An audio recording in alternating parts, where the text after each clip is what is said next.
গাছের চারার সাথে ছোট থাকতে কাঠি বেঁধে দিলে গাছ বাঁকা হয়ে বড় হয় না, সোজা হয়ে বড় হয়। কিন্তু গাছ বড় হয়ে গেলে তাকে কিছুতেই সোজা করা যায় না, সে যেই স্টাইলে বড় হয়েছে সেই স্টাইলেই থাকে। ঠিক তেমনি ছেলে মেয়েদের ছোট থাকতেই ইসলামী মন মানসিকতা, আচার ব্যবহার, পোশাকে বড় করলে সে একজন যোগ্য মুসলমান হতে পারবে। অতএব আপনার নবজাতক শিশুটাকে, আপনার আদরের স্নেহের শিশু বাচ্চাটাকে ইসলামিক মাইন্ডে পরিচালিত করুন। তাকে আচার ব্যবহার, পোশাক পরিধান, খাবার টাবার এভরিথিং যা কিছু আছে সব কিছুই ইসলামিক মাইন্ডে করুন। খাবার খাওয়ার আগে তাকে দোয়া করতে বলুন, খাবার শেষে দোয়া করতে বলুন, ওয়াশরুমে যাওয়ার আগে দোয়া করতে বলুন, ওয়াশরুম থেকে বের হয়ে দোয়া করতে বলুন।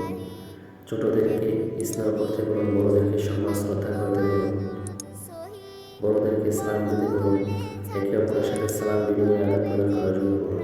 অর্থাৎ এভরিথিং প্রত্যেকটা কাজেই তাকে ইসলামিক মাইন্ডে বড় করুন, তাহলে দেখবেন সে একজন যোগ্য মুসলিম হিসেবে গড়ে উঠবে ইনশাআল্লাহ।